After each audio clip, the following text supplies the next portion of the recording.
recording for the last 5 minutes. Welcome to the David the Dog Trainer podcast. Episode number 2. Yeah, we're live. We're live.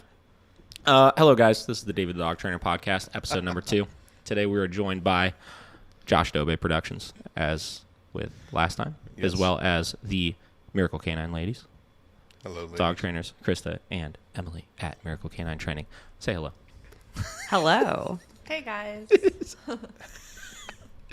Krista, how awkward are you going to be throughout this whole thing? 500% awkward.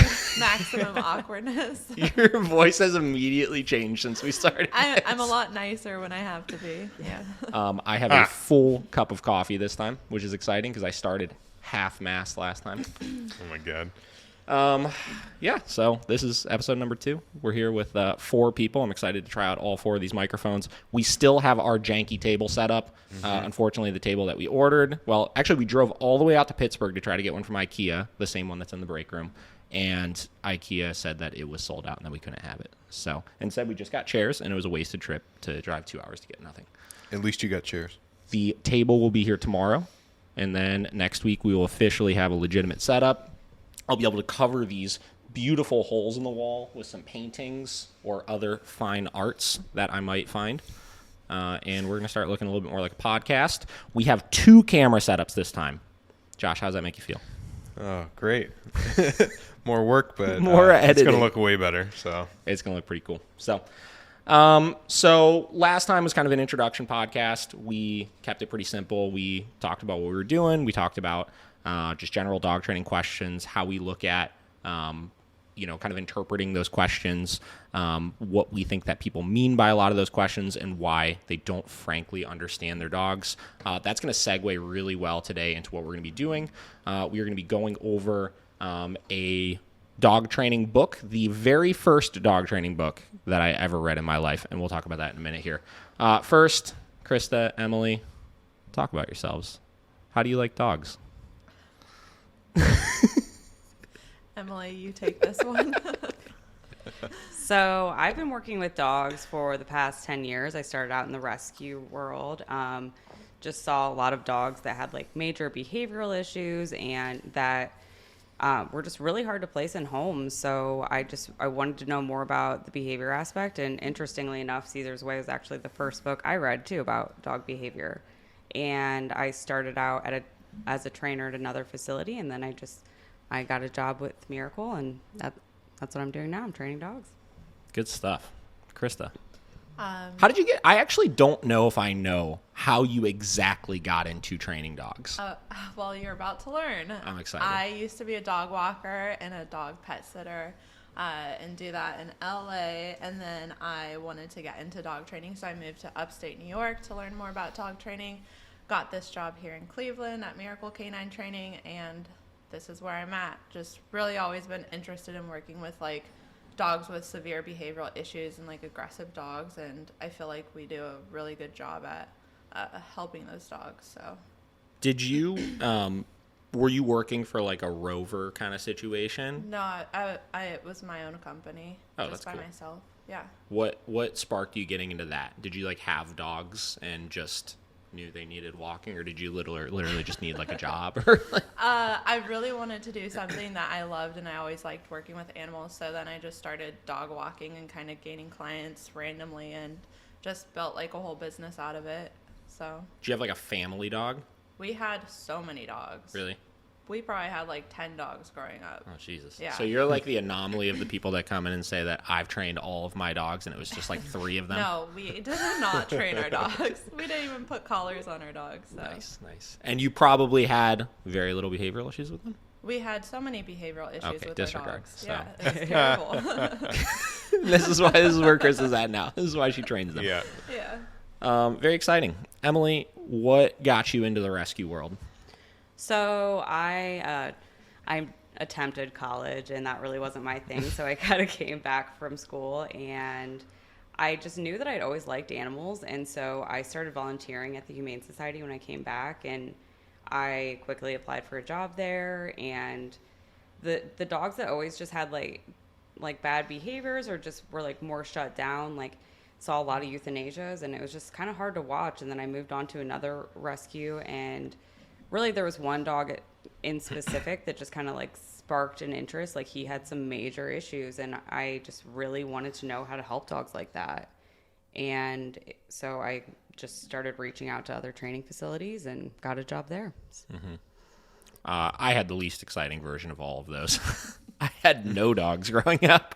I knew nothing about dogs. I literally think the reason why I got a dog in the first place is because I was dating a girl that really liked dogs. And I was like, maybe I should get a dog. I don't know. Sounds like a good idea. So I wound up with one. And then... And that changed the avenue of your life. My band situation just like crumbled apart under me, which was like the only thing I cared about. And then it was like, okay, well, I have nothing to do now, so I might as well just train this dog. So I mean, it really was as simple as that. And look at us now. It's great. So frankly, right when I got my first dog, this was one of the first things that I bought. I think I remember going to the pet store, and I knew I was getting a dog the next day. I'd already filled out the paperwork and stuff for it. And I was buying, the crates, the food, the treats, the toys, all that kind of stuff. And this book was sitting there. And everybody at the time had kind of heard of The Dog Whisperer, it was a popular show on, what was it, Animal Planet, Discovery Channel or something? And it was just this guy that seemingly knew how to do anything with dogs. It was really exciting. So I remember picking it up, and I was not a big reader at the time. And I remember I cruised through this book in like probably 4 days. Like, it's a pretty easy read. And it's very, very interesting. And Cesar, I would say, is probably one of the most loved or hated people in the dog training world. I mean, frankly, there are a lot of people that fucking hate this guy's guts. Not really for any sort of justifiable reasons. I think that most of it is either coming from like the positive only standpoint of people that just think that he's abusive and cruel and this and that, or you have the polar opposite of the people that are like hardcore dog training. We just make dogs compliant and this and that, and they have to sit when we say sit and blah, blah, blah, blah. And those people are just like, he's dog whispering. I hear that one a lot. You don't want a dog whisperer. You need to train he's not even teaching them to sit. And I feel like maybe it was because I was like ignorant at the time and knew nothing about dog training or knew nothing about dogs, or I just found them at a very good time where I was just open to pretty much whatever. But I feel like I saw through most of that bullshit right off the rip. And I was able to understand that he's not interested in training the dogs. That is not his specialty. It's not that he doesn't believe it. He has an entire book that I'm sure we'll cover at some point where he it's actually really cool. And it's I think it's called like How to Train Your Dog or something like that. And basically what he did is he reached out to nationally recognized dog trainers all over the country and had each of them write passages on how they would teach or eliminate certain behaviors or do this or do that. And again, if you read it, there's not it's not like the most tactical, like sit down, you're going to train your entire dog by reading this, but you're going to get a good idea for how a lot of different people train dogs. He even reached out to, I forgot the guy's name, but is a very, very well-known positive only dog trainer and had him write a passage for it too, even though. Is it him? It was not Zach George. I think Zach George wasn't even born when Cesar wrote that book. Oh. Yeah, he's actually way older than he looks, though. I know, he looks like a 4-year-old, though. Zach George is one of the most popular, like, YouTube sensation positive-only dog trainers on the internet that all he does is, like, get really excited, he looks like this! And he talks about training dogs and talks about how you have to do everything with cookies. So I don't know. Zach George isn't great. It was not Zach George. It was like one of the like Karen Pryor kind of people who like actually had a very scientific background of like how they're training them, the reasons why they're doing things and stuff like that. And, again, like I really don't think that Karen Pryor or any of these other people are very great either, but Karen Pryor's book, Don't Shoot the Dog, I mean, it's a positive-only book, but it has a lot of very tactical information in it, and it's, I think, very important to understand that side of the argument as well when you're looking at training dogs, right? Because you are going to be presented with people that know a lot about that side of training, and there is a lot of scientific research behind a lot of it. The problem is just that, the controlled environments is really the problem with it. It's not that the science is incorrect or anything. It's just that the science is not being done in the real world, right? But anyways, So I was able to see past a lot of that stuff, and I was able to understand that, okay, Cesar is not looking to train your dog. He's not looking to teach it to lay on its dog bed as your guests come in the door and this and that. He's teaching you the most important part of dog training, which is how do you live with this dog? How do you coexist with this dog? And how do you make sure you're not creating all of these different behavioral problems with the dog? Because 90% of it is the owner. We all know this. That's what we do, right? Our board and train programs, it's not that, teaching them to sit down or lay on their bed is the most important part. It's eliminating these behavioral issues through eliminating a lot of the things the owners are doing that are creating those things. And then the training is the other 50% of the equation, right? So when I read this book, I feel like I just kind of got it. I understood that dogs are dogs, humans are humans, and there's a particular balance that needs to be found in the way that you're living with your dog, where you're not creating these problems through overly humanizing them, through loving them too much, through doing any of those types of things. And it helped me a lot when I first got my dog. So I'm a big fan of Cesar. We're going to be reading through some passages here and just kind of talking about them a little bit. And, from the standpoint of dog trainers who not only focus on the human side of things, but also focus heavily on the training side of things, a little counterintuitive to what he talks about in here. I think we're going to have some interesting conversations about it. So, Josh, you ever watch The Dog Whisperer growing up? Maybe like 2 or 3 episodes. But it was always very interesting to see because there was the Cesar Millan wave, Yeah. It was like, this is prime time, So I can't say that I was a huge fan, Sure. But it was a staple household name for me, for sure. A lot of people knew who he was. And I think that's why he got the rap that he got, whether positive or negative, is because a lot of people knew who he was. Yeah, exactly. Someone like me that is not in the dog training world per se as a trainer. Yep. It was very interesting to get people into that world, I think. Yeah. I think he agree. definitely opened the door for lots of people like you, and made it a staple thing to get your dog trained. Yeah, I would agree.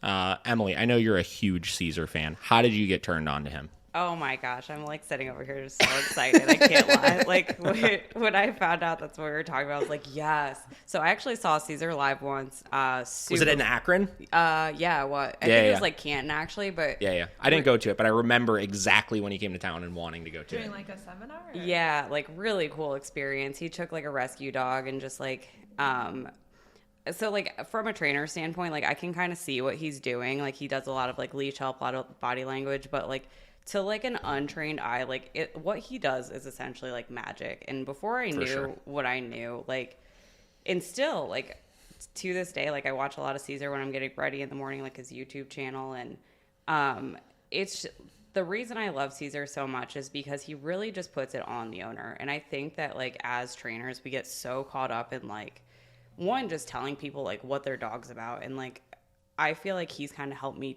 shape my training style and like having my clients look inwardly, like just having them like assess like that their dogs are essentially mirrors. So I've read pretty much all of his books. Like I just like that he's really like energy based, and like his whole gig is like your dogs are picking up what you're putting down, right? Mm-hmm. So For sure. I have always loved I'll see on Facebook people all the time, like dog trainers particularly, that when they have clients that come in that are like, yeah, like I really like Cesar. I watch a lot of Cesar Millan. There are so many trainers out there that see that as such a negative, right? They're like, oh God, I got to like undo all these things that they're thinking, or it's all jargon or whatever it is. But I've never understood that. I think that the people that watch it are able to identify the issues that they're having with their dog much more clearly. Christa, I know you probably have, outside of Josh, the least background in Cesar himself. I know you probably didn't read a ton of his stuff. You gave me like 5 hours to prep. What is your exposure to him? How do you know who he is? Do you have any sort of background in like knowing about him? I think we all kind of knew who he was growing up, and watched it here and there, but I haven't been like a hardcore Cesar fan in that I've really studied him or read his books or anything. Sure. But I've seen like things here and there, some of his shows, some of his YouTube stuff, but not nearly as much obsessed as Emily is. So Yeah, I see how this is. It's like we're the newbie side over here. We did not plan this accordingly on our seating. Oh, man. We're about to get schooled, I think. Well, so here's the thing. Like I said, I have bookmarked a bunch of sections in this. Some of these sections are a little long. Some of them are a little short. We're just going to start burning through this book a little bit, reading it, talking about it at any point. If anybody has any questions or interesting things to add on to any of this stuff, interrupt me and pause me. So we're going to start jumping right into this. This is the #1 New York Times bestseller, Caesar's Way. Also, I think it's pretty cool that a dog trainer has a #1 New York Times bestseller book. That's pretty cool. I mean, You look at dog training as like I don't know, like I feel like you don't think of it as like a big industry or a big like corporation or anything like that, right? Mm-hmm. And then you start looking at like when something like this hits the market, like he hit at the perfect time, right? There was nobody else out there that was preaching a lot of things that he was preaching. There was no big name dog trainers. I mean, you had probably like your celebrity dog trainers and stuff like that. But I feel like dog training seemed like this kind of unattainable thing that you just do yourself when you get your dog, right? You watch a couple YouTube videos and you figure it out. And then when books like this started coming out, as people started seeing more and more behavioral issues with their dogs, which we'll talk about why we're seeing that in here, obviously. I think that stuff like this got more important, and he was just the first one to hit it, and it became such a big thing. So, again, Caesar's Way, the natural everyday guide to understanding and correcting common dog problems. So, 1 million copies sold. I wonder when this book got published. It's inside, isn't it? Yeah, I think you're probably right. David hasn't read a book before. I've never read a book. When did this book come out? I'm curious. 2006. 1 million copies sold in 2006. That's pretty good. Wow. All right. Got to clear my throat, get my reading. This is like in school when they used to tell you you got to read a passage and move on to the next person and move on to the next person.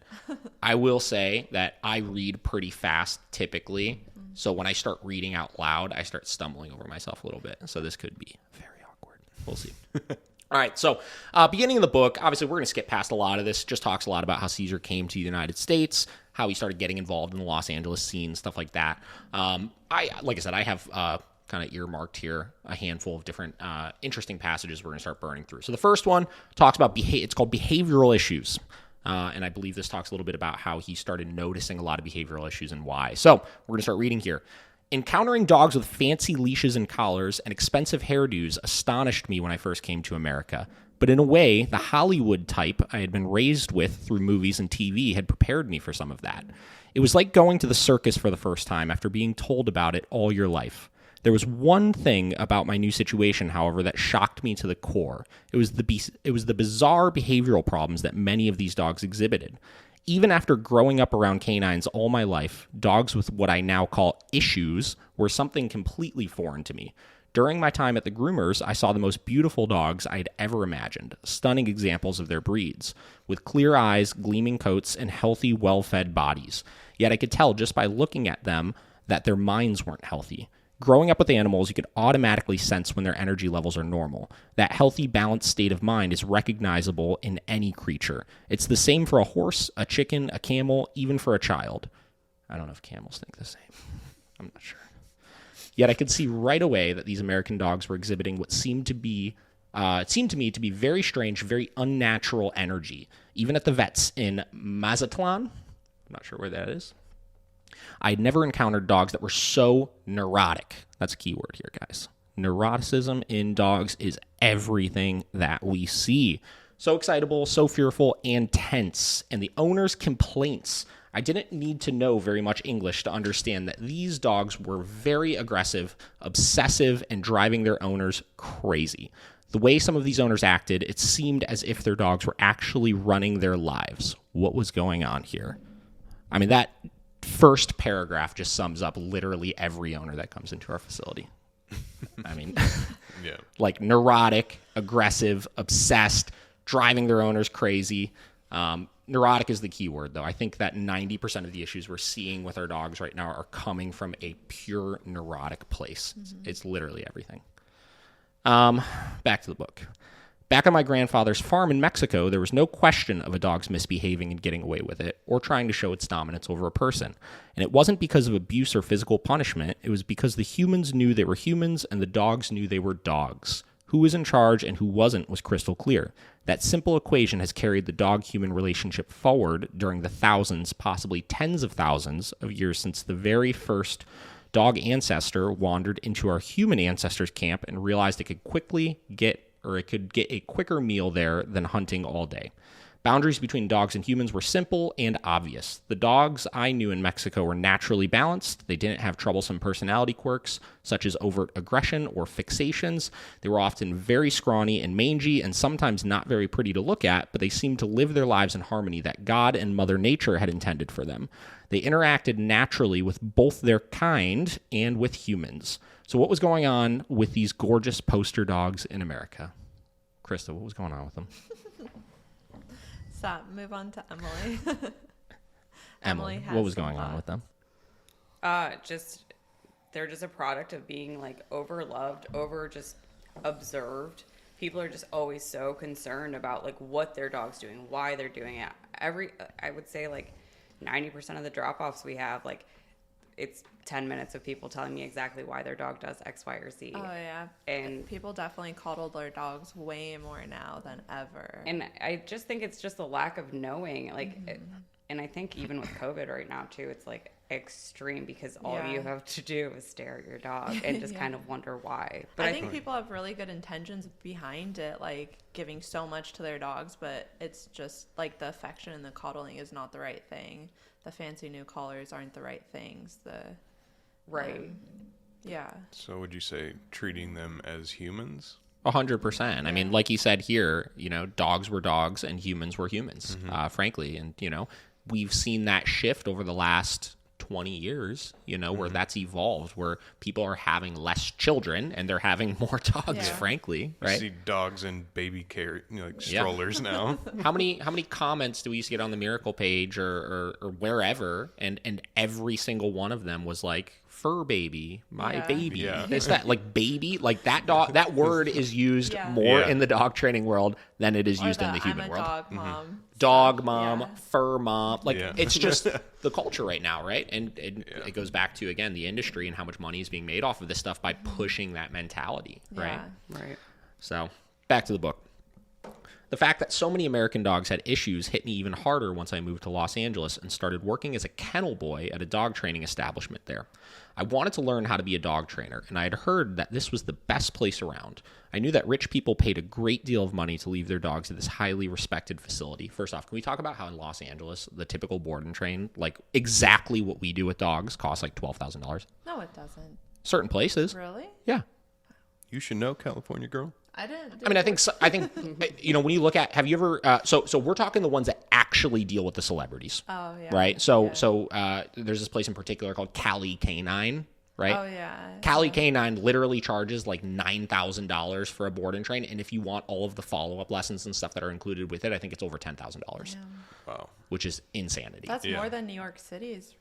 Yeah, New York City has expensive places, but I think most LA of New has York the City's celebrities. Los Angeles has the celebrities. New York has some too, but Yeah. I don't think New York is as conducive to training dogs. You can't find the spaces that you could find out in Los Angeles. Like Cali Canine has an actual warehouse that they could train out of, where they could, he does a lot of protection work and this and that. And it's nicer weather, so you're out with your dog way more. Yeah, New York, you're still kind of confined to a small place or doing in-home lessons. And I think that technically the rate in New York is probably just as high, but a lot of the people that are doing it on an hourly basis, right? Like Blake, when he goes out and does one-on-one sessions himself, I think he charges like $400 an hour, which is way more than what we charge. So a little bit crazy there. Where were we at? Paid a great deal of money to leave their dogs at this highly respected facility. They would drop off their dogs for 2 weeks so the animals could learn to follow commands such as sit, stay, come, and heel. When I began work at this facility, I was stunned at the condition of some of the dogs arrived in. Physically, of course, they were all gorgeous. They were all fed, probably fat, beautifully groomed, and their coats gleamed with their good health. But emotionally, many of them were complete wrecks. Some were fearful and cowering, some were edgy or out of control aggressive. Ironically, the owners usually brought the dogs in to be trained in the hopes of getting rid of those neurotic behaviors. They believed that once the dog was taught to respond to commands, its fear, anxiety, or other problem behaviors would miraculously go away.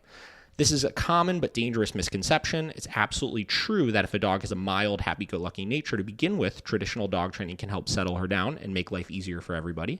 But for a dog that is nervous, tense, excited, fearful, aggressive, dominant, panicky, or otherwise unbalanced, traditional training can sometimes do more harm than good. That fact became clear to me from my very first day at the training facility. So it goes back to the conversation. Again, here he's talking a lot about training is wrong for behavioral issues. Now, let's talk about that for a minute here. Training is not the problem. It's the 50-50 balance, and the problem is that so many people get hung up on the training, right? I mean, a dog responding to command. So using his example here, right? A happy-go-lucky nature dog, traditional dog training can help, right? So we need to first get the dog to a place where they get as close to the happy-go-lucky, good nature dog so that the training is beneficial. So first thing that we have to do in all of these equations is we need to eliminate a lot of these behavioral problems. We need to teach how to live with the dog, and it starts with us, right? If a dog comes in for a board and train, now we're not doing these 2-week board and trains that a lot of people out there are doing because, frankly, the shorter time constraint you have, the more forced you are to get things done, which he actually talks about in this next section here we're gonna discuss. But we need the time to be able to, one, build the proper relationship, right? That's the thing about the board and train is most owners will develop relationships with their dogs in the improper order, right? They start with all the love and the affection and the sweet stuff and the toys and the collars and the grooming and the well-fed and all that kind of stuff. And then from there, they try to move into rules and structures as they see behavioral problems, right? That's incorrect. You can't do that. What's the first thing that we do with the dogs?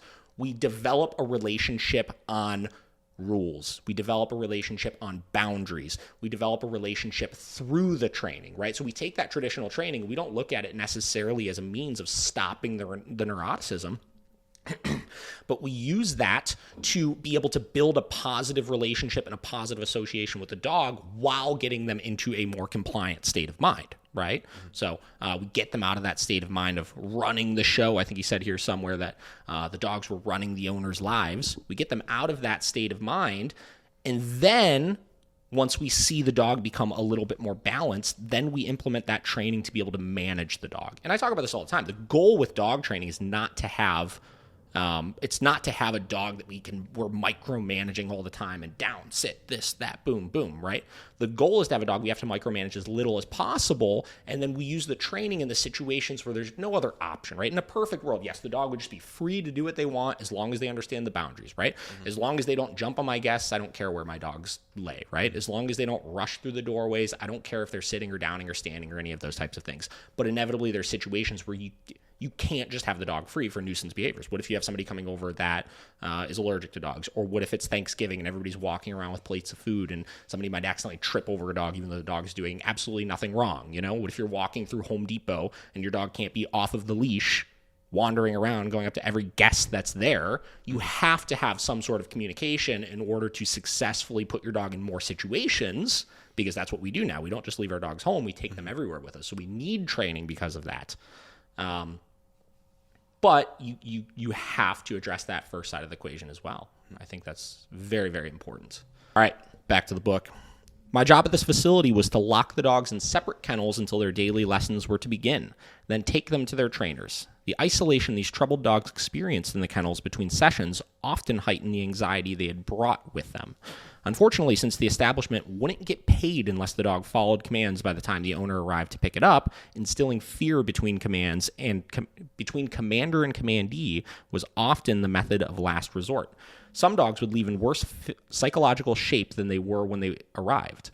I witnessed dogs respond obediently to a trainer's commands while crouched down, ears back, cowering, tail between the legs, body language that broadcast loud and clear, "I'm only obeying you because I'm terrified." I believe that the trainers at this facility were caring professionals, and there was nothing cruel or inhumane going on there, but there was, in my personal observation, a deep-seated misunderstanding of the basic dog needs, of what the canine mind truly needs to become balanced. That's because traditional dog training is based on human psychology. It doesn't begin to address a dog's nature. I stayed at this establishment because I felt I needed to learn the business of dog training. It was, after all, what I'd come all this way to do. But this wasn't the dream I had imagined. From the moment I arrived there, I sensed that this kind of training may have been helpful for the humans, but it was sometimes detrimental for the dogs. Thinking back, it was then that my original dream started to take on a new shape. Once again, much of that change happened by accident. Although I like to believe that this wasn't accidental at all, it was destiny. Destiny. It's interesting though, right? So most boarding trains, it really is dog comes out for session, dog goes back in crate. Dog comes out for session, dog goes back in crate. And here's the thing. Inevitably, there's going to be some of that no matter how you're training the dog, right? But you have to look at past just the training, what other things does this dog need to not go completely bonkers all day long? That's why we try to do so much socialization. Daycare is I would say it's a very small, like when you look at the actual business side of things, right? It does not generate that much income per the staffing that it takes in order to run it. If anything, on daycare days, we are less productive with other things because we need to accommodate that stuff more so, right? We need more supervision and stuff for that. But without that, you figure, how much training can you actually do with a dog in a day? Very, very little, right? And what do dogs actually need? They need to learn to interact and to socialize, right? That socialization could be with people, trainers, the staff, all that kind of stuff, right? That socialization can be with other dogs, or that socialization can be with the environment. So given the fact that a lot of the equation is training, the other side of the equation would be that socialization. So we try to spend time exposing the dog to new environments, exposing the dog to new people, exposing the dog to new dogs, and making sure that they're getting that outlet where they're not under any sort of constraints of you have to do this, you have to do this, you have to do this. You could open up, you could unwind, you could relax. And frankly, after socials, that's where we see the dogs the most calm, right? Thoughts? Anybody? That's something that I really like about our facility. I wouldn't really consider ourselves like traditional dog trainers in the sense that we're just like very cut and dry. But we really do focus on actually socializing the dog and getting them to learn how to socialize with other dogs, which is something that I don't really see a lot of other trainers do. Mm-hmm. Which I really like that side of it. Is it's not just obedience. We do the flip side of dogs learning how to interact with other dogs and really learning to open up versus kind of other dog trainers that kind of shut those dogs down around other dogs, whereas we see like reactive dogs, and I think traditional trainers see a reactive dog and think that dog can't be around other dogs, versus we see a reactive dog and we think, how can I get this dog to coexist with other dogs? Yeah. Yeah, and like building on that too, even in our training sessions initially, I really like that, like our program is like for the first week, we're just focusing on like getting them comfortable with the leash, just getting them comfortable being around us, like just figuring out like the easiest way to get them just like de-stressed and just almost like getting them to just figure it out like on their own, like make it like it's their idea. So and just having them around us all the time instead of having to just like do all these sits and do all these bed stays right off the bat, I think just really like brings a really full circle balanced dog at the end. And having the time to like ease into training that first week and building some food drive and stuff. Yeah. Versus like a 2-week program, you don't really have that time. Yeah, and looking at this from like a human example here, right? Like my personal dogs. So, obviously I just moved into this house like a month ago. And for the probably month to 2 months before that, my entire living situation was essentially in limbo, right? Like we were living out of 2 households. My dogs were either at home all the time in kennels because we were bouncing back and forth between houses, or they were at the shop in kennels because they're not obviously paying clients, so they're not getting all of that exposure and stuff. And it's interesting because in that period of time of those couple of months before moving, Vinny, my Malinois, was at his like peak state of neurotic, right? Like I remember he would just like wake up in the morning at like 6 a.m. and just start like pacing around the bedroom, and he would just be up and ready to go and just really hyped up when I would get home. And it would be like I would get home and take him out, and it's like 20 minutes later, it's like we gotta go to bed. And he was just constantly in this state of being unfulfilled. And it was interesting because Kate said just the other day, she was like, Vinny has been so unbelievable since we moved into this house, as far as like he'll sleep just like Vera and Deli. He'll sleep all morning, like if we let him. Like he goes and parks himself on his little dog bed next to the bed, snoozing away. He doesn't get around and pace at all or anything. Of that. I'll send you some. It's very good. It's very good. But a part of that has to do with, because we're here, we're not going anywhere else. We're not bouncing between different places. He has so much more time to be out and to be able to just exist and be a dog and interact with his new surroundings and interact with the other dogs and interact with the people we've had come in and out all the time and stuff. And he's been so like just noticeably better. And those are the things that you could do all the training you want. And I tell my clients that, you know, a dog being pent up is not an excuse for poor behavior, obviously, right? And it's not like he was doing anything particularly bad that I could take training and be like, hey, stop doing that. But his overall state of mind, the neuroticness of him, it just suppressed itself so much organically because of that. It's really cool to see. Which I like going back into like training and that kind of mindset, really like that, or really want people to do training with their dogs so they can do more with their dogs. So they're not in a constant state of being bored or neurotic, or you're gone for 8 hours, you come home, take me on a 30-minute walk, and then it's bedtime. You know, like that typical routine. Like training lets you get to do more with your dog. Yeah, it's like a huge cycle, right? Like you could talk about, okay, cool, like the dog needs to be exercised and given proper discipline, and obviously given you know, what is it, exercise, discipline, affection is Cesar's 3 things that he talks about, right? You need that thing, but you need communication and training in order to do that, right? And you need communication and training in order to give the dog the exercise, right? And it just kind of keeps spinning around in circles like that. So and that's the one thing that I think Cesar misses a little bit in when he communicates to people, is he talks a lot about that living with the dog side of things, but we need to be able to empower the owners in how to do it. Now, should they be able to do it on their own without all of that training? Sure, right? In a perfect world, that would be great. Not everybody's a dog whisperer. But not everybody's whispering. You know what's interesting though? I was just recently looking at his YouTube, and he's just started doing, like, I think he calls it like a bed stay. Like, yeah. So I think he is. I haven't seen much recent stuff of him, I will say. Yeah, like it's interesting that he's starting to just add like a little bit more of like the training aspect, because I do think that just takes everything to the next level. If you give your dog like a clear stationary command, like just giving them something to do, like, I mean, isn't that leadership in itself? Kind of teaching your dog how to be calm. Yeah, I would in agree. a way. Yeah. Yeah, and I don't think that creates necessarily the calmness, but it creates the stability so that you can do other things and have that forced separation, which then creates the calm mindset. Yeah. Because the calm mindset, we were talking about this about Doof the other day, the calm mindset doesn't come from making a dog hold an hour-long bed stay, but making the dog hold an hour-long bed stay forces you to do the things that will create the calm mindset, right? If the dog is in a bed stay, you're not going to be coddling them. They're not going to be all on your lap the whole time. They're not going to be following you all around the house, and you're going to enforce that. Right? Now, could you enforce that without putting the dog in a bed stay? Probably, right? But it makes it that much easier. I think also with some dogs, like you've said this before, where the dog may not want to hold the bed stay, but repeating that process and teaching them how to be calm, and in the hopes that the dog will choose to do that versus something else. For sure. You know? Yeah, you're patterning it, Yeah, right? patterning it. You know, like I would say the reason why Vinny goes directly to his dog bed when we go into the bedroom at night is probably because I put him into it a lot of times when he was doing that pacing. So he just defaults to, we go in here, I go here. We go in here, I go here. So it starts to kind of create and shape those patterns that we ultimately want. One day, you know, it's going to be interesting. I feel like, how many times are you working with a client and you tell them, like, you know, my dog held is that a milkshake you're drinking? It's foam. It literally looks like a milkshake. It's the cold foam.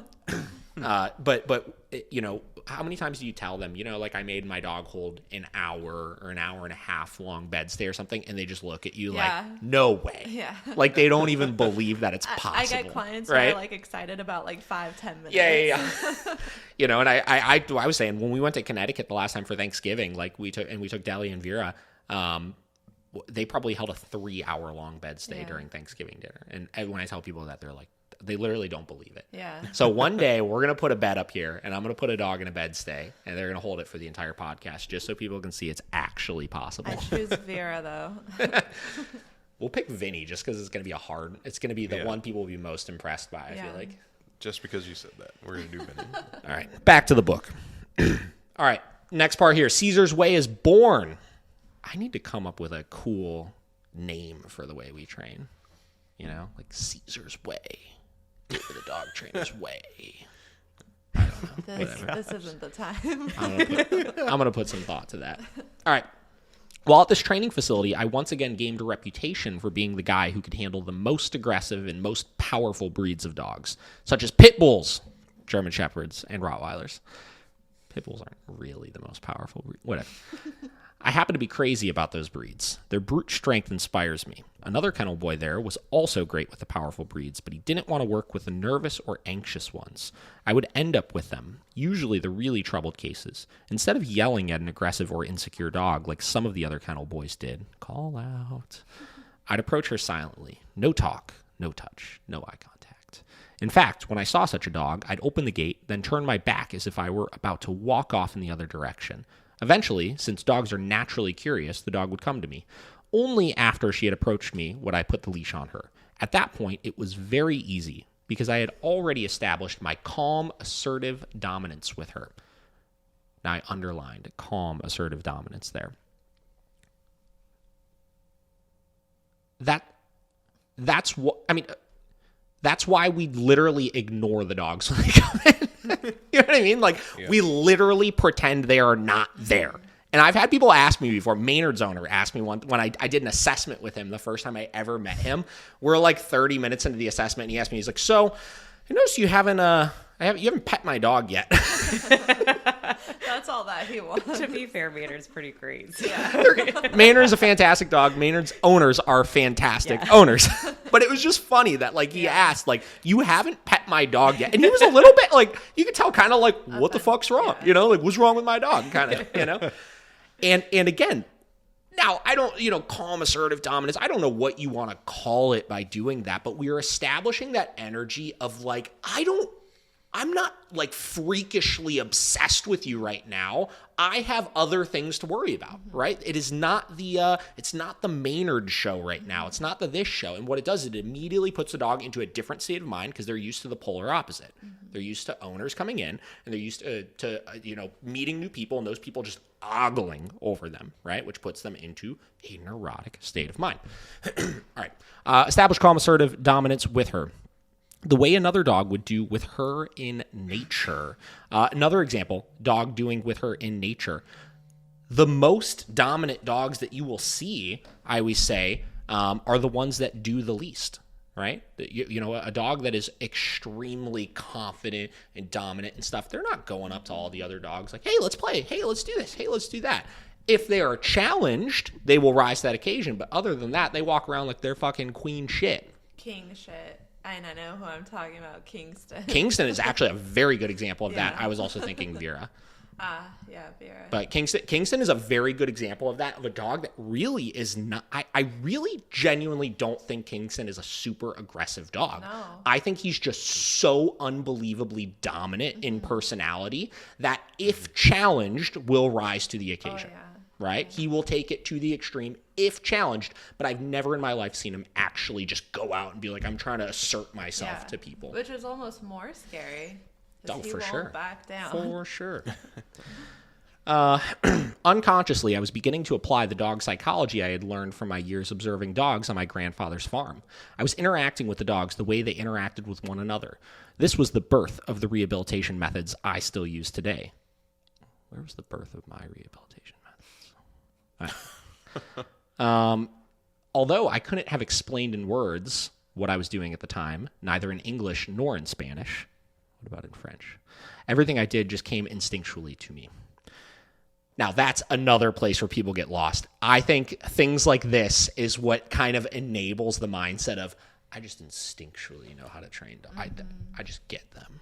Which I just disagree when people are like, oh, I was born to be a dog trainer, or you were born to like...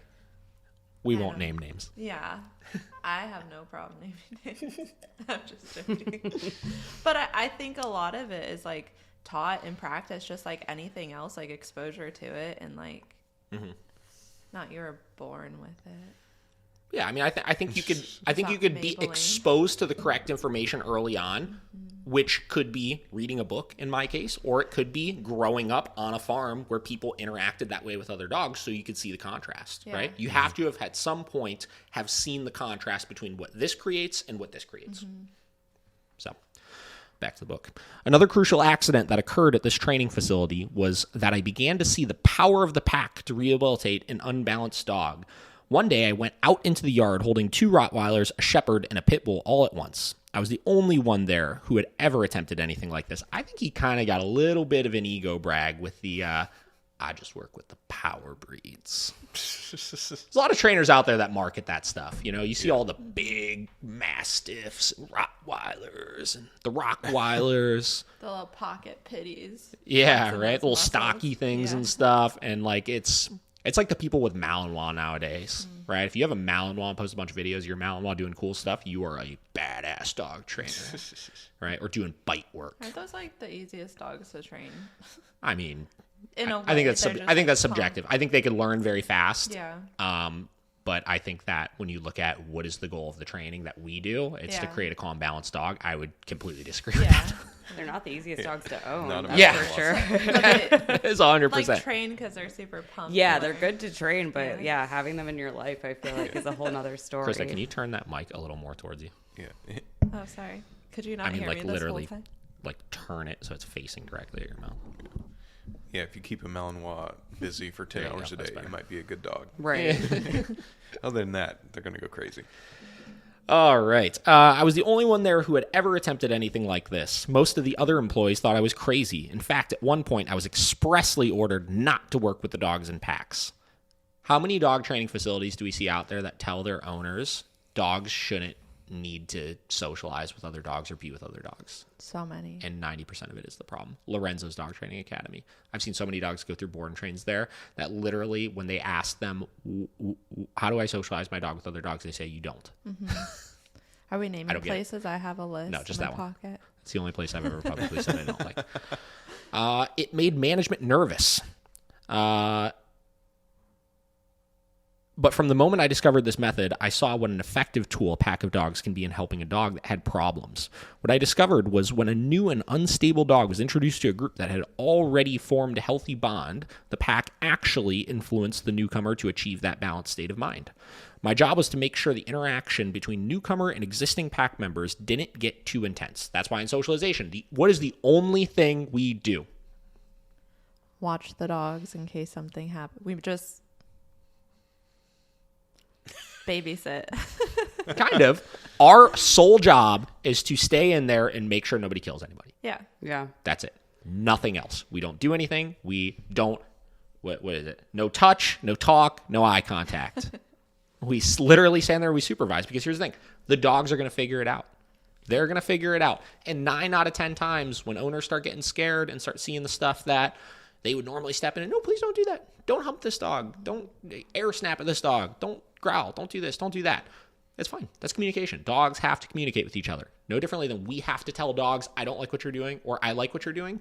Other dogs have to tell each other, I like what you're doing, I don't like what you're doing. You know what I think is so interesting is that like a lot of training facilities are so like not into socialization, but I don't know what the movement's called, like dogs playing with dogs. Like there's these like old rescue ladies just like taking all these pit bulls and rescues and just like putting them in packs. Like no training tools. It's the mentality, Like, it is. honestly. It really is. I think it's so funny though. Like, how are you a trained professional that we just have It's Barb crazy. on our weekends? Like, It is really interesting. I mean, that's why, are you guys familiar with the organization Dogs Playing for Life? that's what it is. Yeah. Yeah. Are you? Oh, you should look into it because it's awesome. So Dogs Playing for Life is now I don't know all of the specifics of it, but Dogs Playing for Life is essentially this organization that started going around to different shelters and coaching them through best practices as far as handling, basically helping shelters understand the dogs in the shelters better, and most specifically, helping implement play groups into shelters, right? So Cuyahoga County Animal Shelter, Dogs Play for Life came and did like a workshop with them, and that's when they started their play group, right?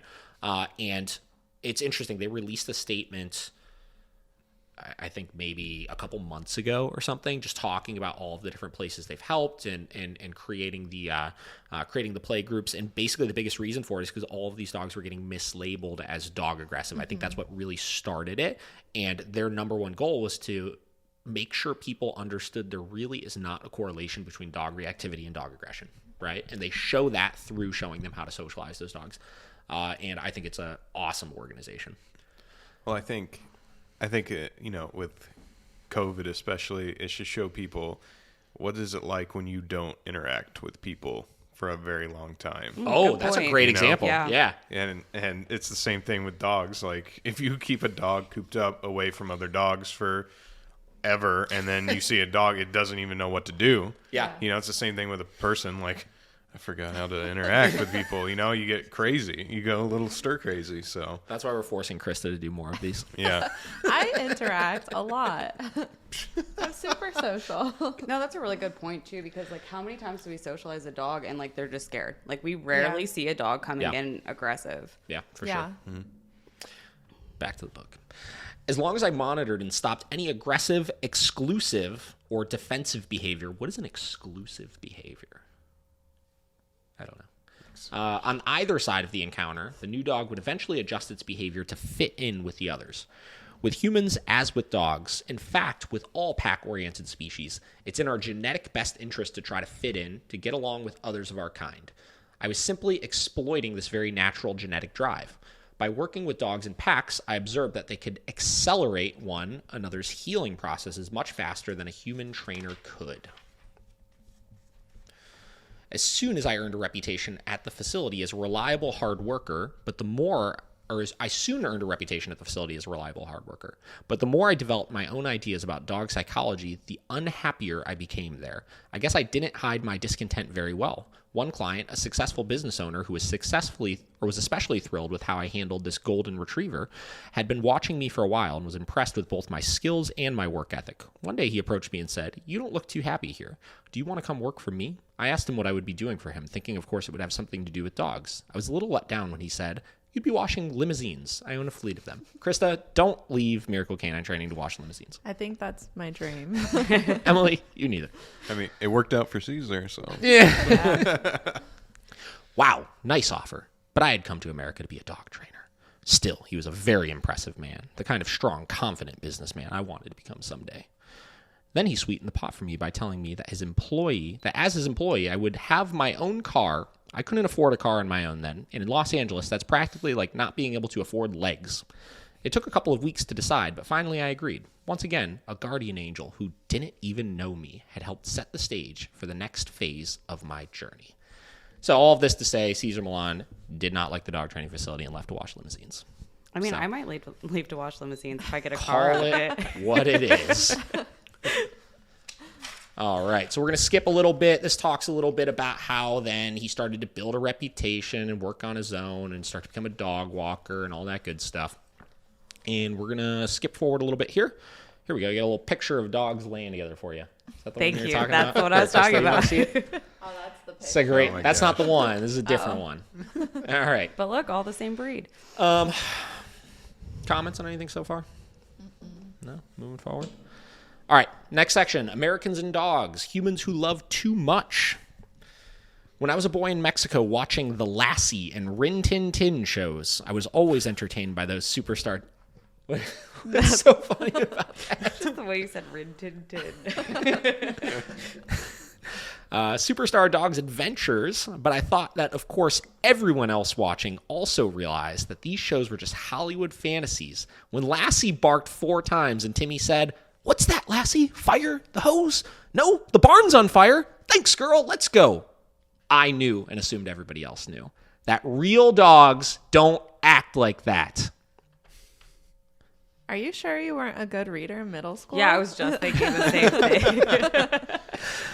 When I came to America, I was shocked to discover that many dog owners unconsciously believed that Lassie really did understand what Timmy was saying.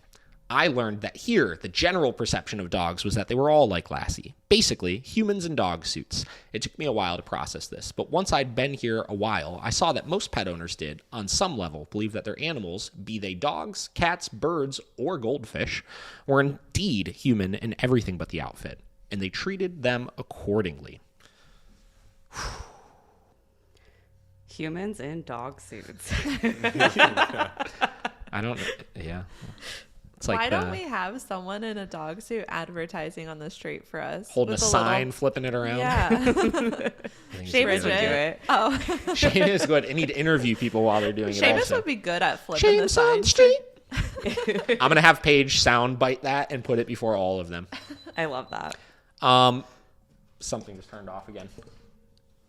How's that one? Yours. Did it just shut off again? Yeah. damn it. This is like the third time. All right. Well, we're going to have to. It might be full. Memory card's full? I don't know. I won't record or anything now. Unreal. We're going to take a quick break, maybe. Um, Figure this out. Unreal. Can we just do this? Can we just move your camera so it sees all of us real quick? Yeah. And then we'll figure this out next time. All right. Continue. All right, guys. This is the 2-camera issue that we're having right now. It's interesting. Everybody thinks that their dogs understand them. Everybody thinks that they literally just know things, Yeah. right? They know when people are good or not good. They know when I'm sick. They know when I'm this. They know when I'm that. They don't understand those human things. They understand that you're acting different. They understand that there's different things going on and that you may be doing things differently than you normally would, but they don't understand that deeper side of things. People need to start realizing that. After I'd been in the United States for about 5 years, it finally hit me. That was the problem. America's dogs were so troubled because their owners thought they were human. They weren't allowed to be animals. In the land of the free, where everyone is supposed to be able to reach his or her limitless potential, these dogs were doing anything but. Certainly, they were being pampered. They had the best food, the best homes, the best grooming, and large helpings of love. But that wasn't all they wanted. They wanted to be dogs. I thought back to what I had learned in Mexico, where I spent countless hours watching the best dog trainers on earth, the dogs themselves. Thinking back to my natural relationship with them, I began to see how I could help dogs in the United States become happier, healthier creatures, and help their owners too. My method is not brain surgery. I didn't create it. Mother Nature did. My fulfillment formula is simple. For a balanced, healthy dog, a human must share exercise. What's the next one, Krista? Discipline. Emily, what's the next? And affection. Oh, yeah. In that order. The order is vital, and I'll explain more about that later on. Why is that order? It is. It is What? broken down. He has these like little catchphrases He's really good at that. that are broken down in very simple ways. I mean, that is the formula, right? Fuck the affection. Put it to the side for a little bit. Exercise your dog, discipline your dog. If you eliminated affection altogether, you would have a balanced dog. The affection is for the human. He throws that in there for the human because it's not necessary otherwise. It's pretty crazy. Unfortunately, most American dog owners I meet don't get the fulfillment order right. They put affection as number one. In fact, many owners give their dogs nothing but affection. Affection, affection. Of course, I know they mean well, but their good intention can actually cause damage to dogs. I call these owners humans who love too much. Wink, wink. You may be reading this and thinking, I give my dog tons of affection because she's my baby, and she's fine. I have no behavioral problems with her. Indeed, you may have a dog that has a naturally passive, happy-go-lucky disposition, and you may never have a single problem with her. You may shower her with an excess of love and get nothing but that wondrous, unconditional dog love in return. You may consider yourself the luckiest dog owner in the world, with the world's most perfect dog. No, they don't think that. They think they're the best dog trainer in the world when they get that. Oh, yeah. Right? Thanks to your dog, you're happy and your life is fulfilled, and I'm happy for you. But please open your mind to the possibility that your dog may be missing some of the things she needs in her life to be happy and fulfilled as a dog. At the very least, I hope this book helps make you more aware of your dog's very species-specific needs and inspires you to find creative ways to help provide for them. What I'm about to share is the truth of my life experiences. These are the things I've personally learned and experienced and observed working with thousands of dogs for well over 20 years. I do believe from the deepest place in my heart that this is my mission, to help dogs and to spend my life learning everything they have to teach me. I see my career among dogs an eternal education. I am the student and they are the teachers. Let them help teach you what they've taught me. They've helped me to understand that what dogs really need isn't always what we want to give them.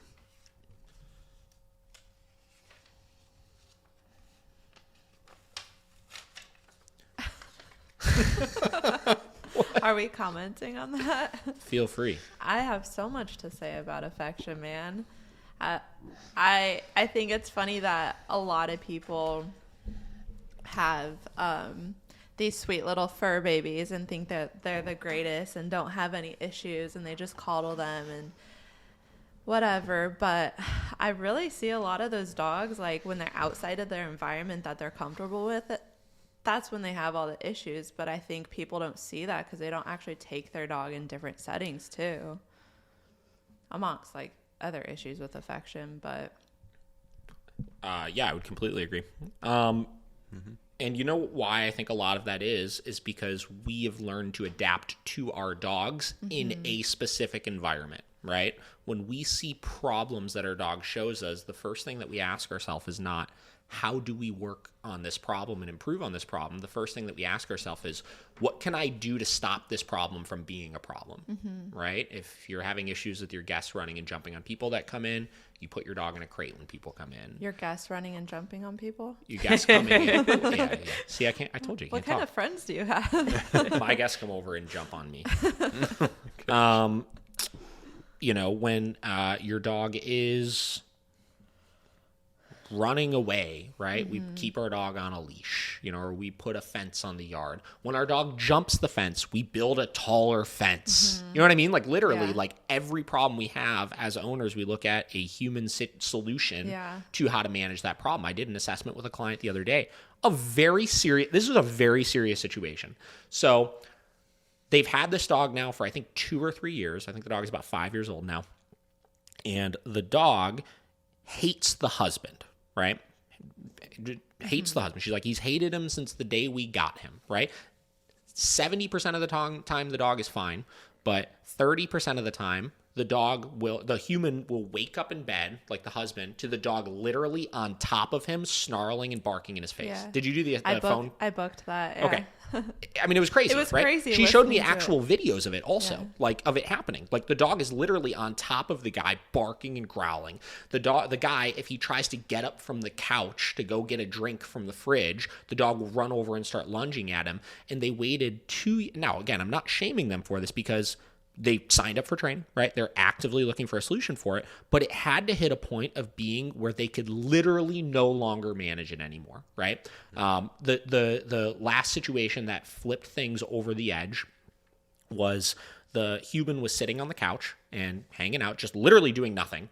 And I think he moved wrong or something. The dog runs over, starts growling at him, snapping at him, going and trying to bite him and stuff. And the female said that 9 out of 10 times it wasn't a problem because she could call the dog away when it started doing that. And this time was the first time that she could not get the dog away from him. And literally both of them were there. And the guy said he was terrified because nobody had control over the dog and nobody knew what they could do in that situation and nobody could move, right? How do you let your situation in your house get that toxic, right? How do we and frankly, they were feeling bad for the dog. They were starting to look for external reasons why the dog was doing it. She said at one point in the assessment that it was creating conflict between them because when the dog would start doing it, she would get mad at him because it's like, why did you get up to go to the fridge to get a drink? You know the dog is going to do that. There it is. Honestly, I've been in a situation, not like that extreme, but in a situation where like myself and the other person I was living with were not on board with the dog. And like, it causes so much contention in the house. Like if one person wants to just over love and make excuses, like it really does rule your life. Yeah. It's, remember Zuko and Joby too? Oh, yeah. They literally had like 2 baby gates and had to stack boxes on either side and take that down just to go into the kitchen, put it back up to like separate the dogs every single day, multiple times a day.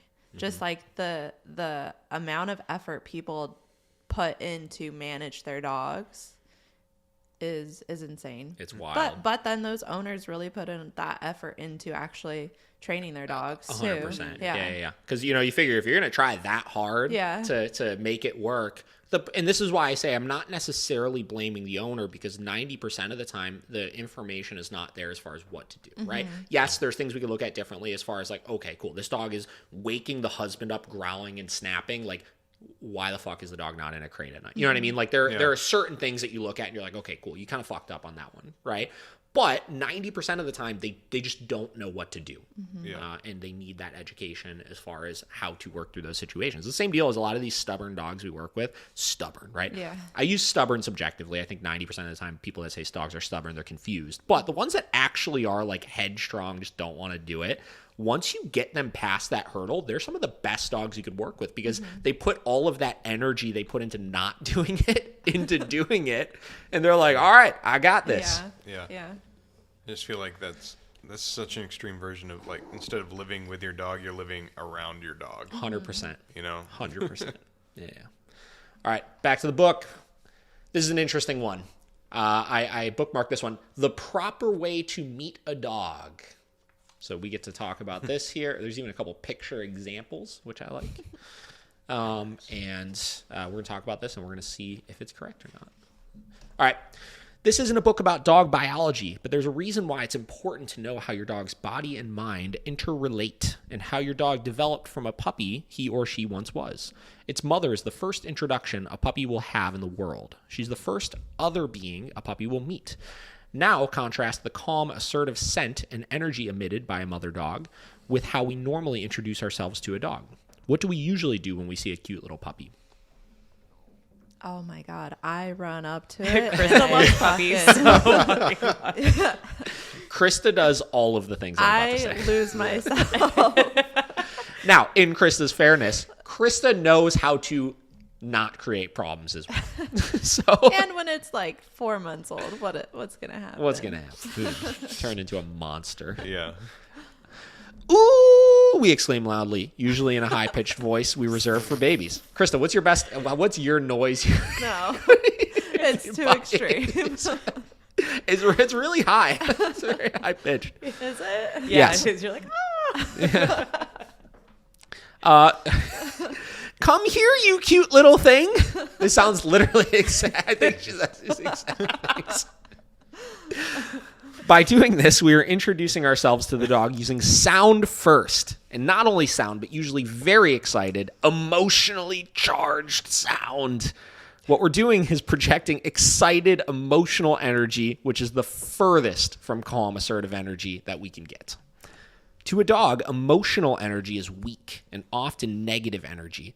So from the get-go, we're telling the dogs that we don't exactly have it all together. Now, I don't know if necessarily emotional energy is always perceived as negative energy, but I will say that emotional energy, I do think dogs like project as weak, right? It is, it's insecure, it's emotional, it's unbalanced, I think is kind of the correct word for it. And dogs perceive unbalancedness as weak, I believe. And what happens next? We approach the dog, not the other way around. We rush up to her, bend down to her level, and give her affection. Usually a pat on the head, or in today's society, kissing them right on the mouth. Right? Yeah. I mean, I've had a lot of owners call lately and say they got bit on the face because they literally want to go and kiss their dog on the nose. Yeah. I mean, honestly, it's sad, but like it's become a reoccurring trend. Yeah. What more of a way to invade your dog's space? Unbelievable. I mean, Or it's even random dogs. People do it Yeah. to dogs they've never met or before. even people. If Kate just ran up to me full speed and went to go like kiss me on the nose, I would be like, what's going on? I don't know. Whatever. Before she even knows who we are. By this point, the dog has already figured out that we really don't understand anything about her. You don't get me. It's like the angsty teenager. She's also getting the clear message that we're coming to her. And from that point on, we are signing a contract that says we are the followers and she is the leader. Do you blame her? After we've made such an unstable first impression. First picture here. Wrong way to meet a dog. It's a little girl hugging a dog around the neck. It's a nice photo there.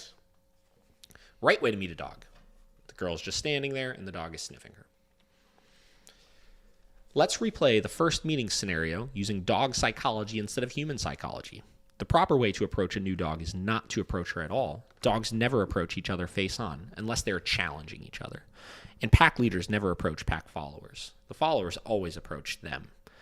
There is such a thing as etiquette in the dog world, and a canine Emily Post, I'm not sure what that is, would demand that when meeting a dog, you not make eye contact, you maintain calm, assertive energy, and you allow the dog to come to you. How will this dog check you out? By sniffing, of course. And don't be alarmed if she sniffs your crotch. Of course, among humans, it would be considered downright offensive to sniff someone's genitals upon first meeting. Thanks, Cesar. I just like the fact that he used the word genitals. Their genitals. Oh, man. But that's how dogs greet each other all the time. They usually don't mean anything sexual by it. I'm really glad he's specifying this. Yes. He's getting down to the science here. It's simply a way that they get important information about each other. Gender, age, what the other dog had for lunch. I don't know if they get that from... Yeah. I don't know, man. From the genitals. The same kibble you've had every single day. I smell it. For your entire life. That's Karina. A dog who sniffs you is getting similar information about you. While sniffing you, the dog is reading not only your scent, but also the all-important energy you're projecting. Your chakra. Now, here's actually an interesting thing to talk about here. They kind of say that like emotional states of mind and emotionally charged energies Puts off pheromones or something. Yeah, and it puts out different odors. Just like, like a diabetic alert dogs, right? Yeah. It's an odor that you're teaching. So I they say, dogs can always tell. You can't lie to the dog, right? About that kind of stuff. It is very, very, very possible that when you're in those states of mind, you're putting off certain odors that the dog is smelling, which is why you can act all day long or do the correct things, but unless you actually believe it, the dog's not going to pick up on it. Mm-hmm. It's an interesting point. Now, that dog may end up not being very interested in you and may wander off in search of other, more fascinating scents, or she may stick around to explore you further. Once a dog has decided to initiate contact with you by nuzzling or rubbing up against you, only then should you offer affection to her, and save the eye contact for when you really know each other, sort of like not going too far on the first date. It's... so here's it's... I think Cesar has some pent-up energy. Possibly. It's kind of feeling like that. This stuff is really interesting. This part in particular, I think... Now, there are a couple of things that I personally do a little bit differently. Now, if I want to interact with a dog, typically I'm not going to wait for them to come to me. I am going to make them come to me, right? Mm-hmm. Because in addition to the whole talk of, is the dog, are you going and being a follower? Is the dog coming to you or being a follower?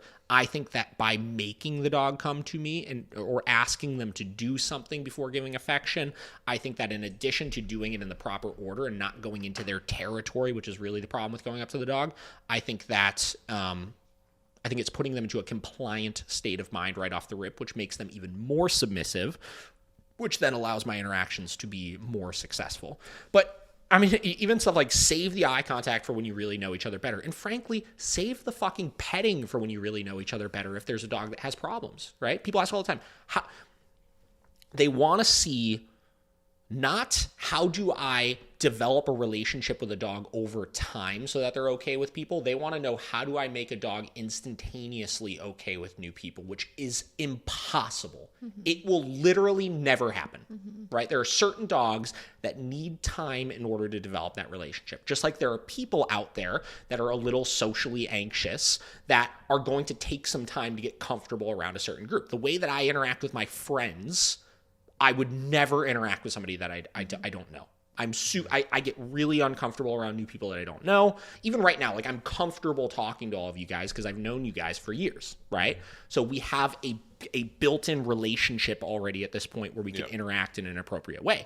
And it's the same thing with dogs. You can't skip that stuff. I just think when you educate the owners on what their Because they have unrealistic expectations of their dogs Yep. in those situations. Once you educate them, they kind of like understand, oh, I don't need to force my dog to be best friends with my guests or whatever. Or my guests don't need to interact with my dogs. It's And- dog dependent. Yeah. Again, so I talked last week about Vera and Kate's brother and him being in town and how she loves to go and just like sleep in the bed with him and stuff, right? But that's a particular kind of dog that can develop a relationship very quickly. There are people out there that are extreme extroverts that could be their complete self and completely open with any new people they meet immediately. So it's interesting. Don't force it. Don't force it.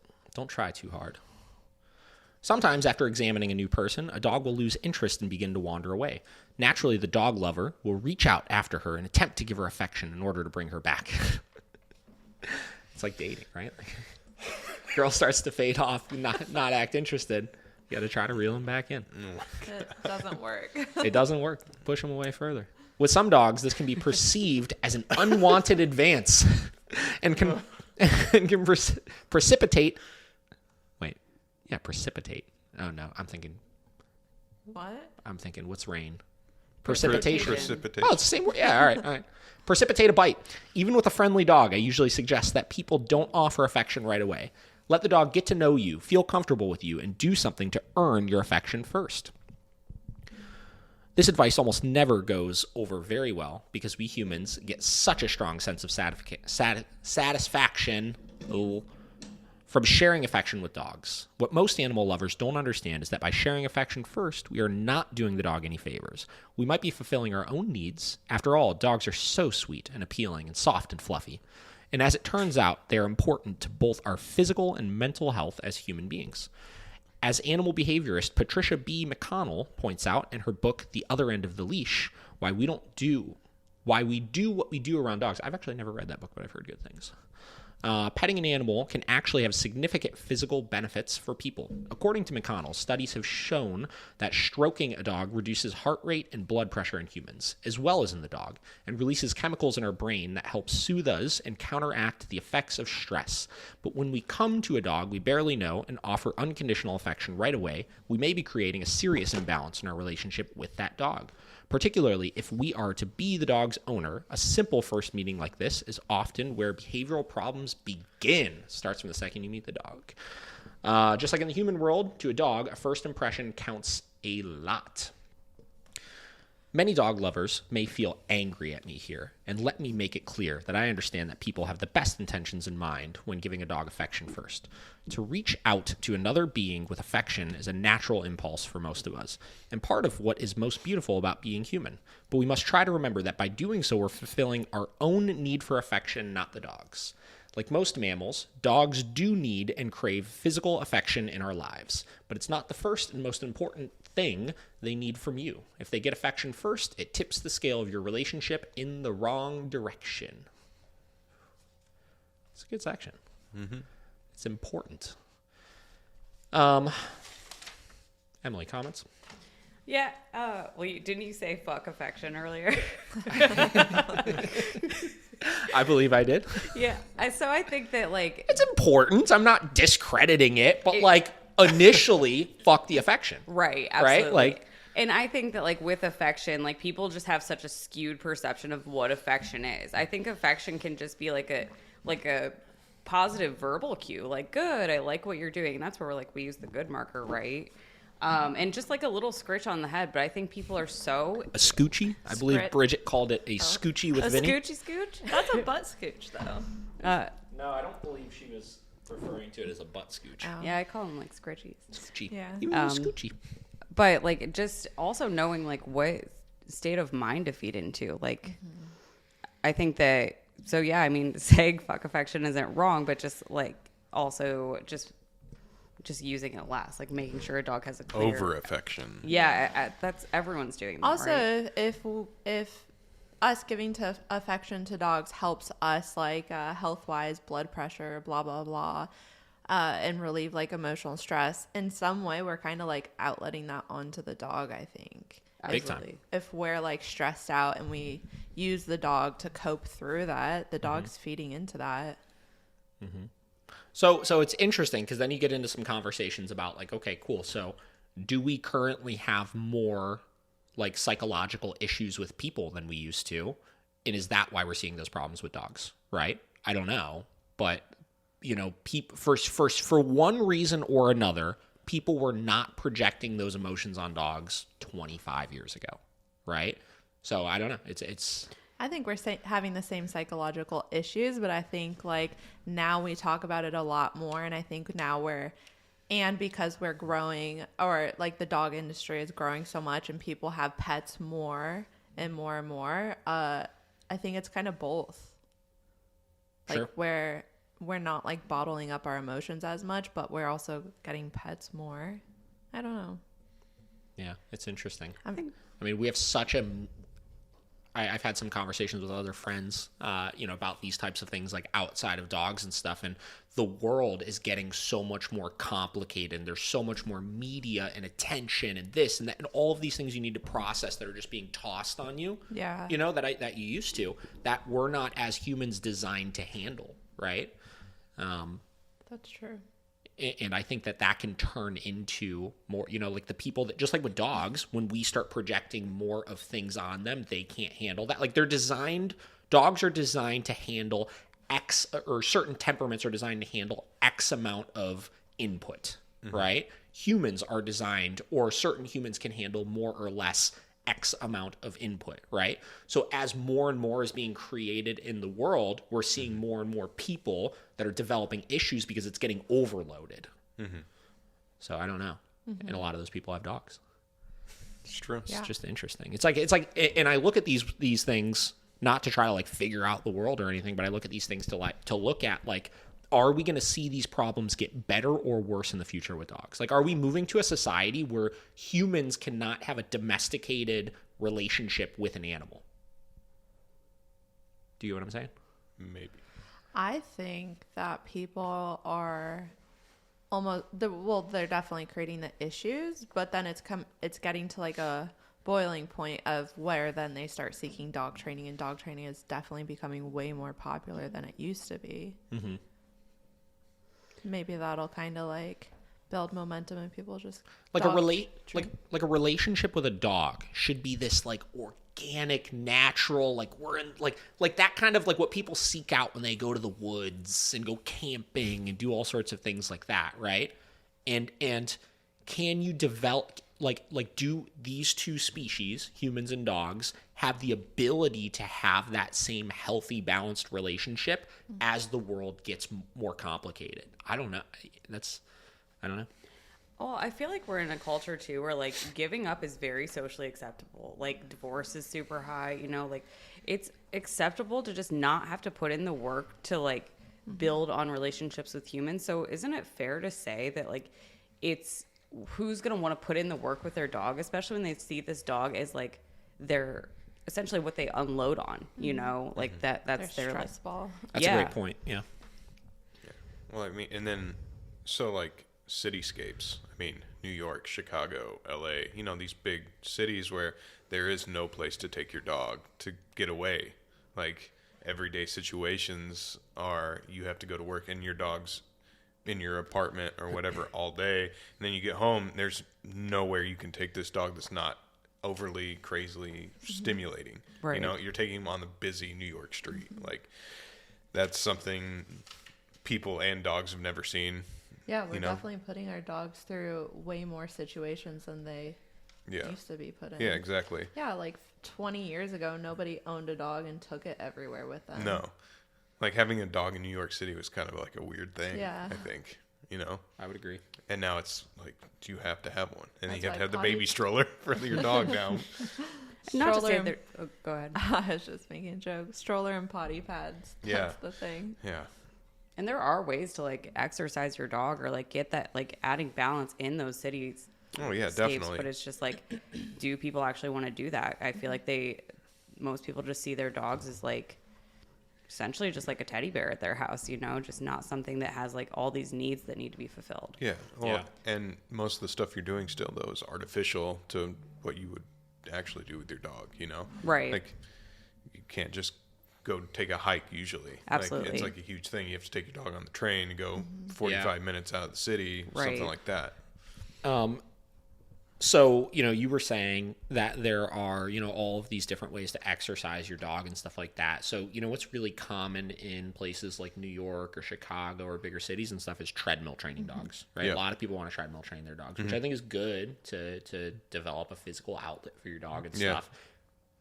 But Do you it's only really one- think that actually has the same benefit as going out for a walk with your dog, though? No. No. Like it may be physically stimulating, but there's no mental stimulation. I completely agree. I think so much of it, like we talked about, what is the purpose of the walk? I think Okay, I think for like Malinois and stuff where they just have so much fucking like energy. That's good, but you still have to balance it out with. Yeah, but so like what I always try to look at, like, what is the purpose of the walk, right? The purpose of the walk in my eyes is not to physically exercise your dog, right? It's to provide a physical, mental, and social release for the dog, right? Which is why I always say, like, if we walk a dog in a new place, for example, right, the dog is probably going to be more tired than if you walked in an old place or somewhere that they were more used to, right? Any opportunity we have to get the dog out of this kind of like autopilot state of mind, the better, right? Because the 3 types of socialization, people, dogs, environments, right? The walk is tackling that environmental cue, right? If I try to take my dogs to different parks every now and then, and I will definitely notice a difference when I get them out to those types of places. I know you do that. You take Doof everywhere. Everywhere. Yeah. And do you notice, like, what do you notice? Everywhere. This is a good question. What do you notice gets him the most tired? Or the most, like, fulfilled, or whatever you want to call it, I think hiking for sure because it's more strenuous. He actually is like off leash running around, and there's so much new stuff there. But I do try to mix it up with, like, sometimes we play fetch, sometimes you just can run around, sometimes you're in a heel position next to me and you're not allowed to move out of that too. I don't think anything tires him out though, so I can't really answer that. How often when you're hiking with him, how often are you working on things while you're Obedience hiking? stuff? Yeah. I think hiking. What's your routine for hiking typically look like? Usually just recall and then healing next to me, but it depends. I do try to mix it up, and sometimes you're next to me the entire walk and you get no release to run around. Sometimes you can run around and mess around and do whatever. So it kind of depends.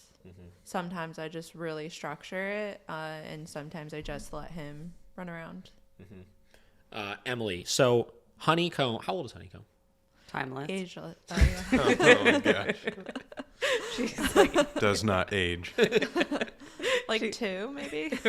sounds about right. She's like 8 or 9. Okay, yeah, so she's a little bit older now, so it seems like she's kind of just like Bebop. kind of like Vera. She just kind of goes through the motions and stuff and is pretty chill most of the time. Yeah. Is that kind of accurate? Yeah, absolutely. So with B's a little younger, right? Yes. 2, somewhere around there, 1, 2. What do you notice as far as like the difference in them versus their needs, their energy levels, the things you do with them, stuff like that? Anything? Yeah, there's like a vast difference. Like I could essentially, like, I do a bed stay with Honeycomb every day while I'm getting ready, and now with B as well. But like B needs a lot more mental stimulation, also physical stimulation. I like, since she was like out of social the last couple of weeks, like she has been she paces a lot, so like I've had to do a lot more duration work. And I noticed like the biggest, like when she's most exhausted is when I'm teaching her something new. Like yesterday when I was doing that photo shoot, like getting her up on that mop bucket, like easier said than done. Yeah. She went home and like passed out, and like I think that really that mental stimulation with your dog is like huge, whereas like Honeycomb really doesn't care about that kind of stuff. She's never been that kind of dog though. So Yeah. it is interesting from dog to dog. Yeah. It's interesting. All right, so we're going to do one last little passage in here, and then we'll start to wrap this up. We're at about the 1.5 hour mark. I kind of wanted to hit 2 hours today, but that's all right. We'll just do 1.5 hours. All right, so recognizing the animal in your dog, because I feel like this kind of summarizes pretty much everything we've talked about so far, so we'll end with this. What do you think of when you think the word animal? No, that was wrong. What do you think of when you think of the word animal? Or maybe that was a typo. What do you think of when you think of the world animal, is what it says in this book. There's been a few typos. Ooh. No, I've probably just said most things wrong, but this one is actually says that. I don't know how to answer that. Yeah, I don't either. Yeah. I think of nature, fields, forests, and jungles. I think of wolves, whose territories extend for miles and miles in their wild state. I think of two words in particular, natural and freedom. Every animal, including the human animal, is born with a deep-seated need to be free. But when we bring animals into our lives, by definition, they are not free anymore, at least not in the way that nature intended them to be. We contain them when we bring them into our environment. Most of the time, we do it for good and well-intentioned reasons. But regardless of whether it's a kitten, a chimpanzee, a horse, or a dog, whether we provide a one-room apartment or a mansion as big as Paris Hilton's, again, name dropping. There's a lot of name dropping. I trained Was he Paris Hilton's dog. Yeah, he did. Yeah, she had like 2 chihuahuas or something. He talks about later in this book. Oh, I didn't know that. All animals still have the same needs that Mother Nature. How on top of things do you think Paris Hilton? How effective do you think that dog training was? 0. Zero. I don't think she's as dumb as she puts on. Well, yeah, but especially back then, Yeah, she everything was just a blur. 2006, Paris Hilton did not know what was He's going like on. training your dog. Yeah. She's like, yeah, Sure. Wasn't she on a reality TV show or Simple something? life. Yeah. Was it a Simple life. Oh man, you remember all those shows like that? And remember Tila Tequila? Yeah. yeah. Oh, yeah. Oh yeah. Or was the clock guy's name? Oh, Flava Flav. Flav. All animals still have the same needs that Mother Nature originally gave them, and if we're going to make the choice of having them live with us, we have a responsibility to fulfill those natural animal needs in them if we want them to be happy and balanced. Animals are beautifully simple. To them, life is also very simple. It's we who make it complicated for them by not allowing them to be who they are, by not understanding or even trying to speak their language, and by neglecting to give them what nature intended for them to have. I underlined in here we contain them when we bring them into our environment. So the common places we see dogs misbehave in are the places that we have man-made barriers in, right? Windows, doors, leashes, fences, cars, all these different types of things that dogs don't understand, because that is what eliminates their freedom, right? That is not natural for them. So we can't eliminate those things entirely. Like, it's kind of worded in here like, don't contain your dog, right? Now, sure, if we just never had a barrier, like, our dog would probably be fine, right? They probably wouldn't have a lot of these behavioral issues, but we also would probably see a lot of people that were just like, screw this person, I'm out of here, right? Mm-hmm. So we have to teach them these things, right? That's where training comes into play, right? Teaching them leashes, teaching them barriers, teaching them what all these things mean so we can eliminate those problems. Back to the book. The most important thing to know about animals is that they all live in the present all the time. It's not that they don't have memories. They do. It's just that they don't obsess over the past or the future. When someone brings me a dog who attacked someone the day before, I look at her dog as a dog who's probably unbalanced and needs help today, but I don't think, oh, she's the dog who attacked a man yesterday. Now, that's kind of bullshit, because I definitely, if a dog attacks me the day before, I'm probably going to be thinking, this dog attacked somebody yesterday. I should probably be aware of that. Yeah. But that dog isn't thinking about what she did yesterday, and she is not planning the strategy for her next bite. That I would agree with. Yeah. But you do have to be aware. You still got to be mindful of that. Let's be mindful of that still. She didn't premeditate the first bite either. She only reacted. She's in the moment, and she needs help in that moment. That's perhaps the most wonderful revelation I've had from a life working with dogs. Every day when I go to work, dogs remind me to live in the present. Maybe I had a fender bender yesterday, or I'm worried about a bill I have to pay tomorrow. But being around animals, I am always reminded that the only real moment in life is now. Although humans are animals too, we are the only species that dwells on the past and worries about the future. We are probably not the only species that is aware of its own death, but we certainly are the only animals who actively fear it. This goes back to the conversation about the world changing. Cavemen probably didn't worry too much about the past or the future, but as more inputs have come about, we care more about what's going on yesterday, tomorrow, in the future. Creates more problems, creates more instability. Cesar got real deep in that passage. Unnatural. He got very deep. It went from dogs to life coaching. I mean, that's essentially Cesar. Yeah. It's back Coaching and the forth. human. Yeah. He's not a dog trainer. He's a human trainer. That's it. Whisper though. He's a whisperer. Yeah. You got these damn dog whisperers. Back to the book. Living in the moment, what animals do naturally, has become the holy grail for many human beings. Some people spend years learning to meditate or chant. I don't know about chanting.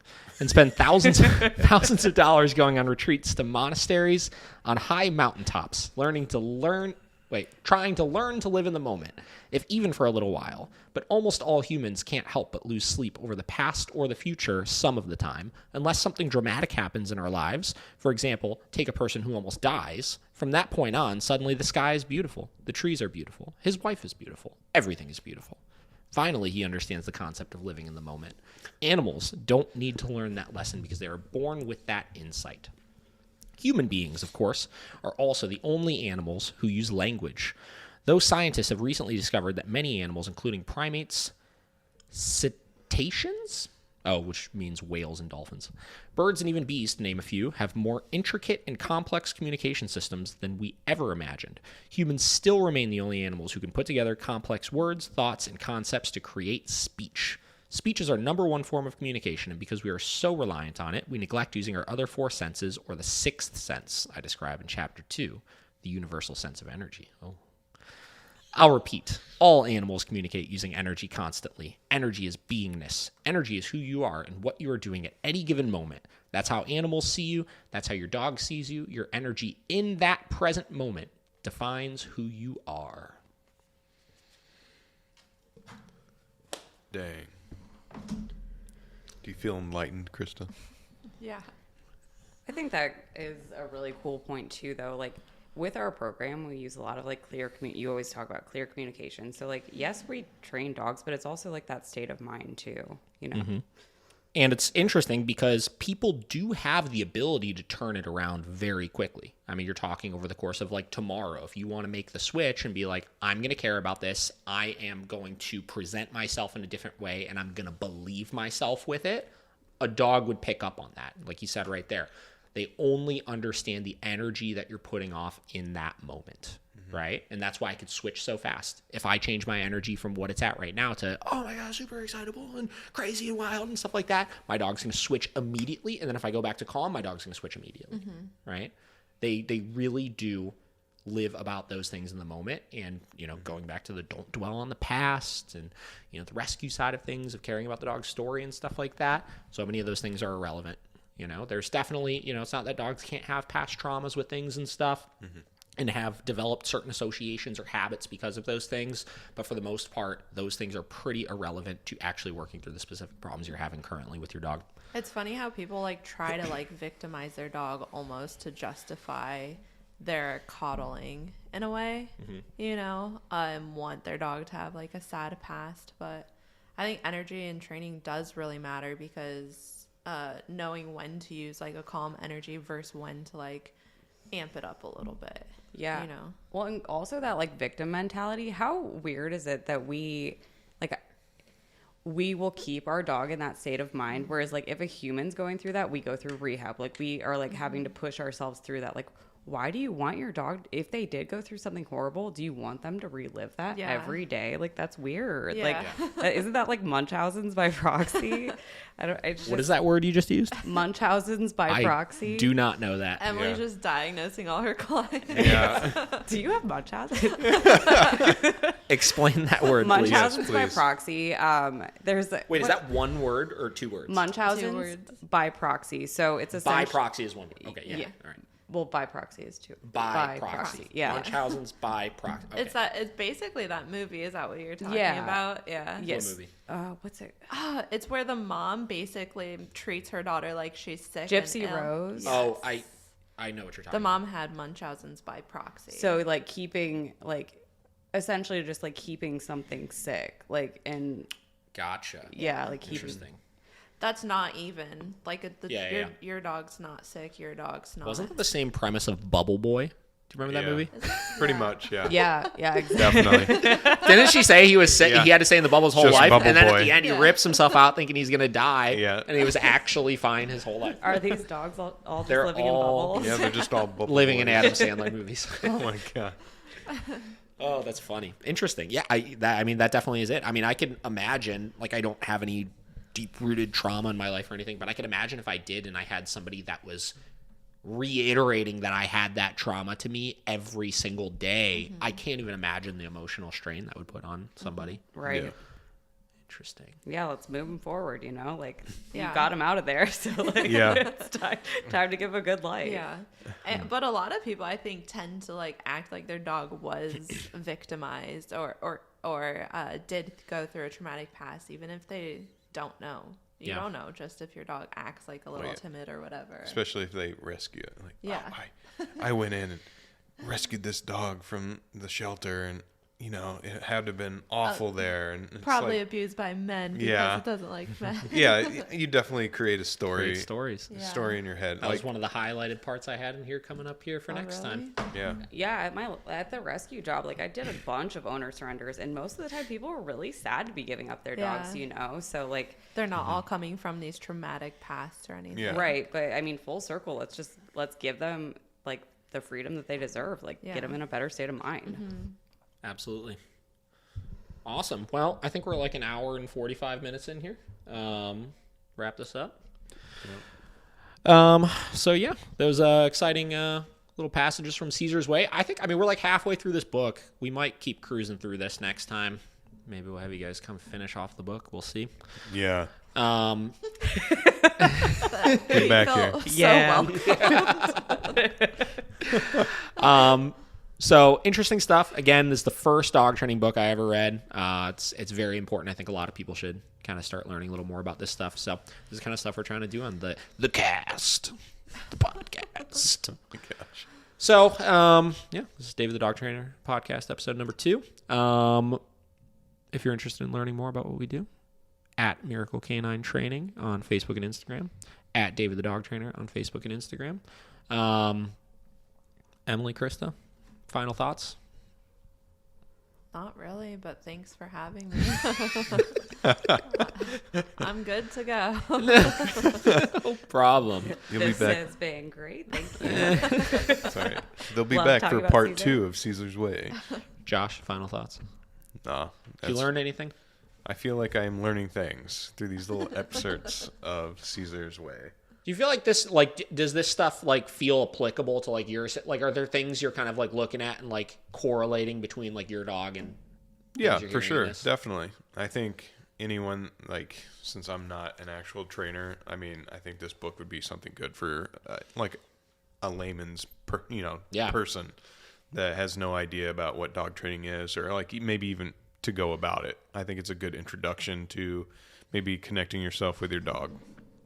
Maybe you'll end up being a dog trainer soon. No.